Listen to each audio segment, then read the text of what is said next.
Assalamualaikum warahmatullahi wabarakatuh. Perkenalkan, nama saya Siva Adelia, NIM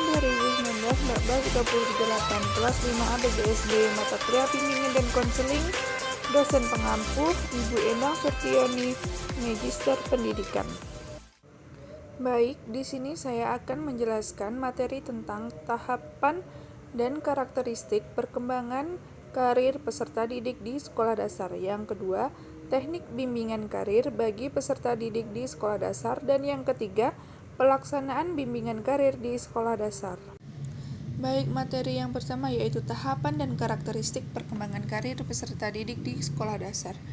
Perkembangan karir merupakan bagian dari perkembangan manusia karena perkembangan terjadi sepanjang hidup manusia. Kemudian, perkembangan individu dipengaruhi oleh faktor pembawaan dan lingkungan. Perkembangan adalah proses yang kontinu. Program perkembangan karir harus memperhatikan aspek-aspek dominan pada tahap perkembangan tertentu. Kemudian, perkembangan individu mencakup diferensiasi dan integrasi konsep diri, serta persepsi tentang dunianya.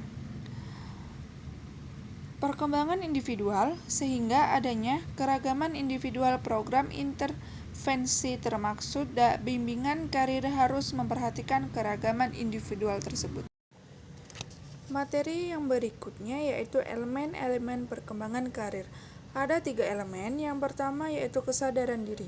Kesadaran diri merupakan sadar akan diri sendiri, kebutuhan kekuatan yang menuntut pengembangan dan pemahaman diri, serta identitas diri yang positif yang akan mempermudah keputusan karir yang efektif. Kemudian ada kesadaran pendidik. Murid mengenal dan menyadari pentingnya pengembangan keterampilan dasar dan penguasaan isi pengetahuan sebagai alat pencapaian tujuan karir. Dan yang terakhir, kesadaran karir.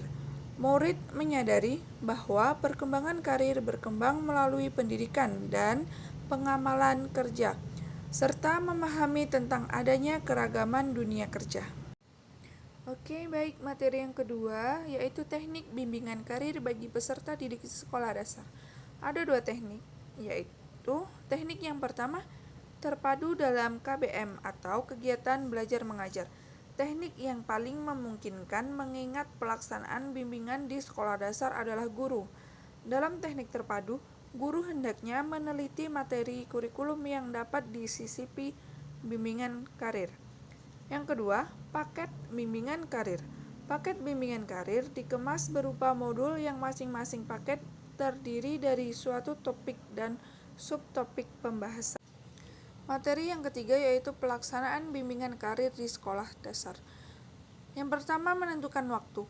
Untuk tingkat sekolah dasar, kiranya lebih praktis jika bimbingan karir diintegrasikan dengan jam-jam pelajaran yang tersedia. Yang kedua, tempat pelaksanaan. Tempat pelaksanaan bimbingan karir dapat di mana saja, misalnya di dalam kelas, di luar ruangan, ataupun di tempat kerja. Yang ketiga, teknik pelaksanaan. Teknik pelaksanaan juga dapat bermacam-macam secara kelompok atau secara individual, tergantung dari kebutuhan dan tujuan. Materi yang terakhir yaitu contoh konkret bimbingan dan konseling karir komprehensif di sekolah dasar. Ada 3 contoh. Yang pertama, siswa diajak jalan-jalan menuju suatu tempat karena dengan jalan-jalan ini, siswa diminta mengadakan pengamatan tentang jenis pekerjaan apa saja yang mereka temukan. Kemudian, ada konselor atau guru dapat menggunakan cerita, karena kebanyakan dari anak sekolah dasar itu senang dengan cerita.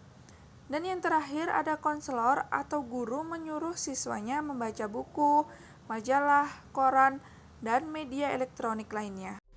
Mungkin itu saja yang dapat saya sampaikan. Kurang dan lebihnya saya mohon maaf. Saya akhiri, wabillahi taufiq walhidayah. Wassalamualaikum warahmatullahi wabarakatuh.